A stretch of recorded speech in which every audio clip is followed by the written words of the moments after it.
Now let's see how I can convert a polynomial into a monic polynomial form. Say for example, I take the general polynomial p of x as a naught x power n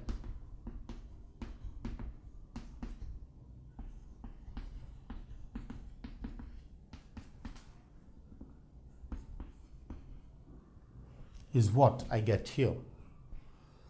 So as I come here, now because I want to make the leading coefficient as 1 in order to reduce to monic polynomial form, I take a naught common so that I get, when a naught is taken common, I get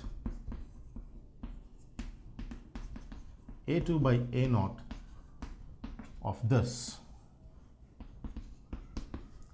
till an by a naught, and this is possible because a naught is not equal to 0 by the definition of the polynomial. Now since a naught is not equal to 0, I can take common and each of them getting a naught in the denominator.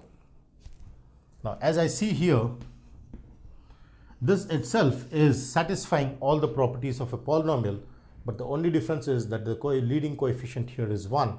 Therefore I represent this with p naught x or some p naught x. So every px can be written as a naught times p naught x, that is, this is a naught, which is leading coefficient,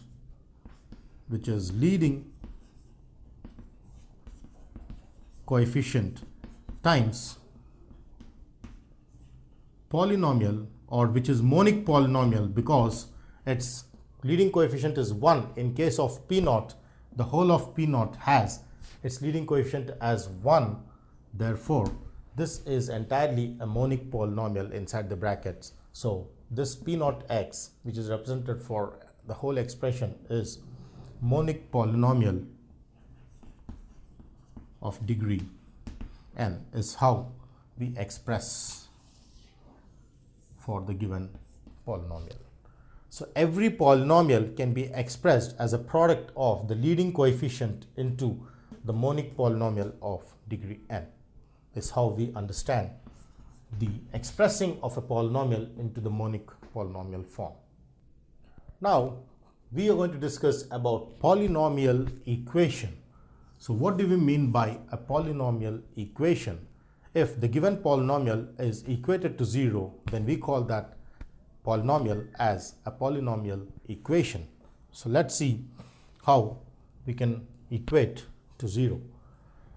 So a polynomial p of x, if I take as a naught x power n plus a1 x power n minus 1, a2 x power n minus 2 till an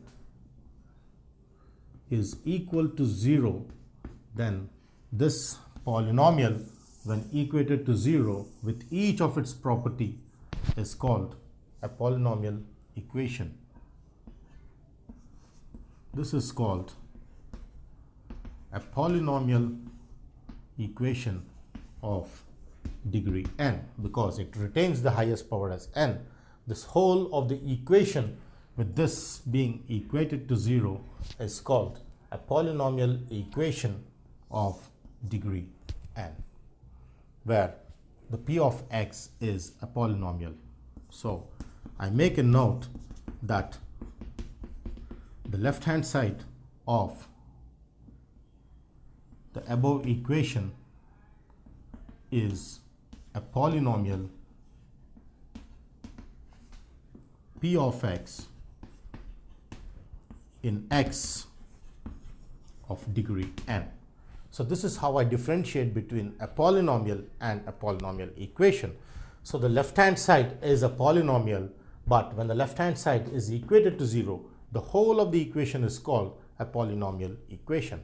So the learning outcome is, if a polynomial is equated to 0, I get a polynomial equation of degree n. For example, if I have p of x equal to x square minus 3x plus 1, then I say my x square minus 3x plus 1 is a polynomial and x square minus 3x plus 1 when equated to 0 is called a polynomial equation, is how I understand the difference between a polynomial and a polynomial equation. This is p of x equals to this. This is p of x equal to this equal to 0. This is a polynomial and this is a polynomial equation. So next is the 0 of a polynomial. So what do you mean by 0 of a polynomial? So let's see the definition in brief. So coming to the 0 of a polynomial, a real or complex number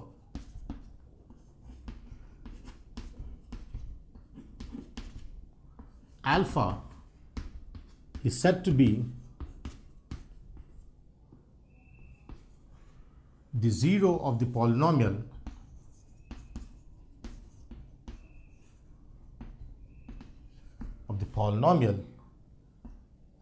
if of the polynomial f of x, the polynomial equation f of x equal to 0, said to be a 0 of the polynomial f of x if this real complex or complex number when substituted in this should give me 0. So in this case I call this alpha as the 0. So alpha is said to be the 0 of the polynomial if simply I substitute this, I get 0. Is how I understand 0 of the polynomial. So note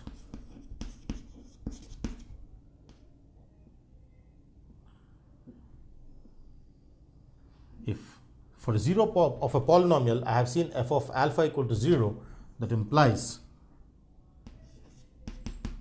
alpha is a 0 of the polynomial f of x, implies clearly when understood, when I say that alpha is a 0 of the polynomial f of x, then alpha is also a root of the polynomial equation f of x equal to 0 is the biggest outcome out here.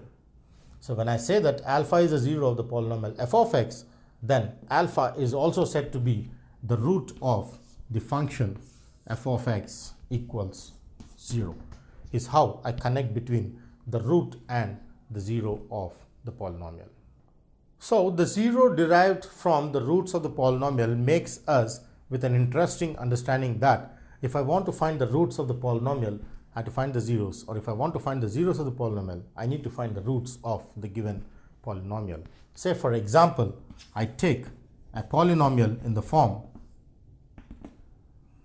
f of x equals x squared minus 5x plus 6, then I want to identify the zeros of this polynomial, then clearly I try to find the roots of this polynomial. That is, take f of x equal to 0 and then find the value of x. We know that when I equate this to 0, x squared minus 5x plus 6 is 0, such that this gives me the factors,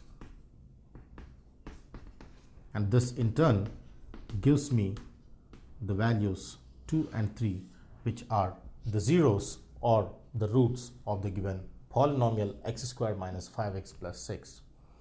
Now this being a quadratic, you can find the factors and find the zeros, but what if the polynomial is of degree 10 or degree 100 or degree 1000? Then how do we find the roots or zeros of the given polynomial is what itself makes the whole theory of equations the topic itself. So let's see some theorems which support in finding the roots or the zeros of the polynomials of degree n. Remainder theorem. Let's see what is the statement of the remainder theorem and how we understand each of its contents in today's session. So coming to the remainder theorem, let's start with a polynomial. So let f of x be some polynomial, a polynomial of degree n, and which is of course greater than 0. So I consider a polynomial f of x whose degree is n and greater than 0. Also, I consider a, which is a complex number. Now here, there's one important thing I should be noting out here, that a belongs to complex numbers implies a can also be a real number, because all real numbers are subset of the complex numbers. So therefore, I have a belongs to complex numbers includes even the real numbers, is how I understand the set of numbers. So a belongs to complex numbers. A is a constant, which is a complex number, and then from here, then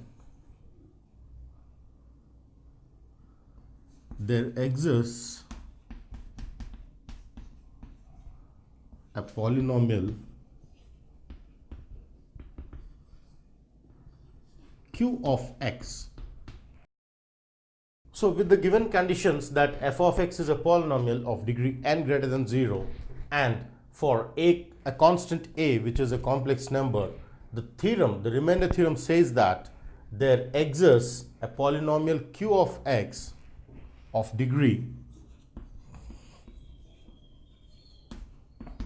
n minus 1. So there exists a polynomial q of x whose degree is n minus 1, such that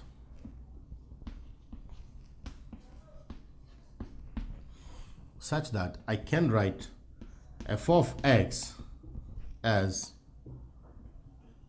x minus a into q of x plus f of a.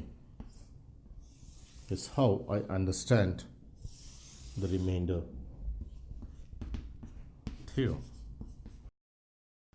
So under these conditions, it says that there exists a polynomial q of x of degree n minus 1 such that f of x can be expressed directly as the linear factor x minus a times q of x plus f of a, is how it is related, the remainder theorem, which we call this as.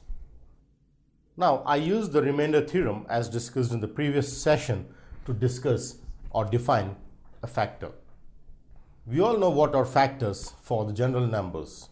We have seen the factor concept in the number systems itself. But now let's see how I can define a factor using the remainder theorem concept. So when it comes to this, let me reconsider the statement of remainder theorem. Initially it says that let f of x be a polynomial of degree n and which is greater than 0. Then the next is I consider a constant which is a complex number denoted with this symbol.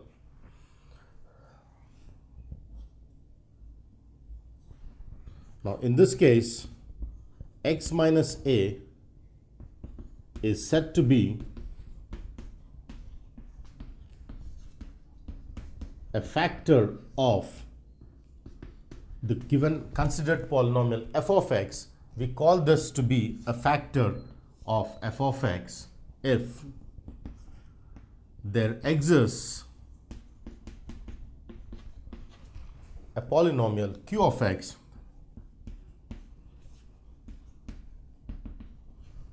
so polynomial q of x of degree n minus 1 such that the condition here is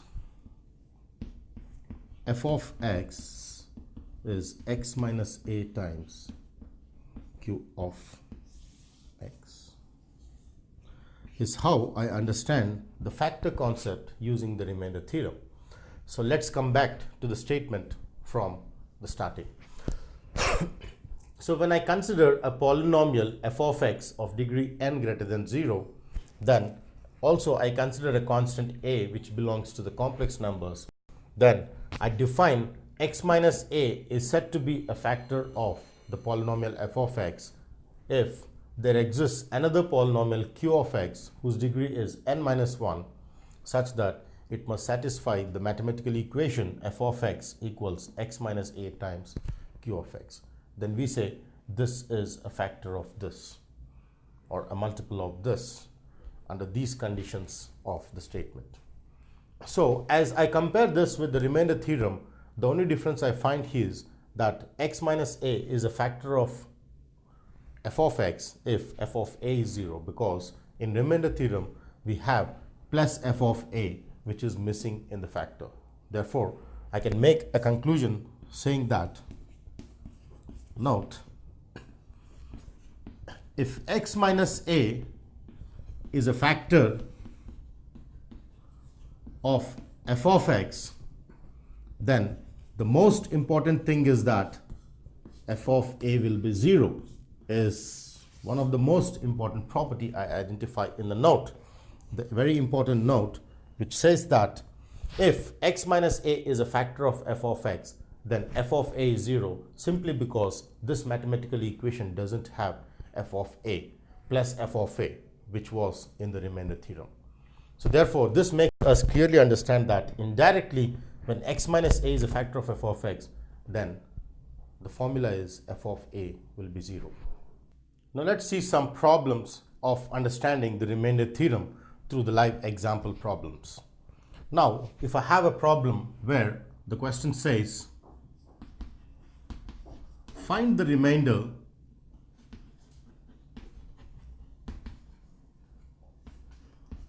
when the polynomial, say I have p of x cubed minus 4x squared plus 8x plus 1. Find the remainder when the polynomial this is divided by x minus 2 is the question. So how do we find the remainder when this particular polynomial is divided by x minus 2 is the question here, where I'm going to use the remainder theorem.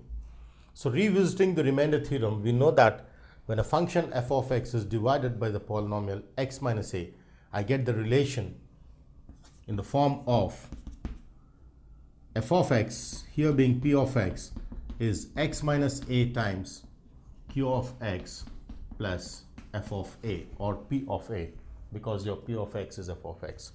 So this is the remainder theorem which we have discussed. Then clearly it is in the form of a is equal to bq r, where the remainder is p of a. So when I want to find the remainder, the quantity f of a or p of a is the remainder of the entire function divided by x minus a. That is, when I divide the function p of x with x minus a, my remainder is p of a. Is how I understand when this is divided by this, I get the remainder as p of a. Now here a being 2, because when I compare this with x minus a, my a is 2. Therefore here I get my a, the complex number a is 2. I substitute here p of 2. So simplifying p of 2 will give me the value or the remainder which I need to find here. That is, let's see what we get. So p of a, which is p of 2, is simplified by substituting a 2 in place of x. Therefore, when p of x is x cubed minus 4x squared plus 8x plus 1, p of 2 is simply 2 cubed minus 4 times 2 squared plus 8 times 2 plus 1, which on simplification gives me 8 minus 4 fours 16 plus 16 plus 1, which gets cancelled to give 9. Therefore, my remainder is 9 when this function is divided by x minus 2. Therefore, when p of x is divided by the monomial x minus 2, then we get, then the remainder is 9. Is how we understand the remainder theorem, which helps us in finding the remainder for a polynomial divided with another polynomial. Of course, the linear polynomial through which we identify the remainder. Now, we are going to discuss about the factor form of representation of a polynomial. Now, before this, we try to consider the general polynomial or the standard polynomial, which we have already discussed in the previous session. So when I consider the polynomial f of x, which is a naught x power n plus a1 x power n minus 1 plus a2 x power n minus 2, so on and so forth till an x, till an is the constant, finally ends with a constant term. So when I take this standard polynomial of degree n, now this clearly has a degree is equal to n, and of course greater than 0. Now degree and the number of roots are always associated, as we discussed. Say for example, a linear equation has only one root or 1 0 value of a polynomial. If I take a quadratic, I have at the most 2 roots. The 2 roots may be either equal or distinct. And a cubic equation has 3 roots. So a degree of 2 gives me 2 roots, a degree of 3 gives me 3 roots, a degree of n gives me n distinct roots or n distinct factors, is how we understand the concept. So degree equal to n implies there exists n roots or zeros for the polynomial f of x, for f of x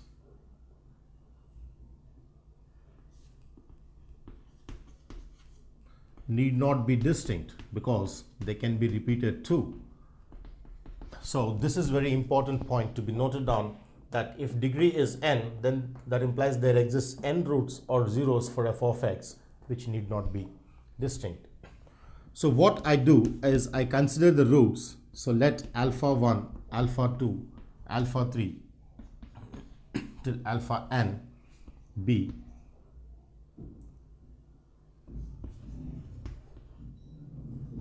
the n roots of the polynomial equation which I equate to 0, or the algebraic equation which I equate to the 0, f of x equal to 0, is be the n roots of this. But here one important thing which I note is, when I say n roots, all the n roots may not be distinct. So I make it a note. Note that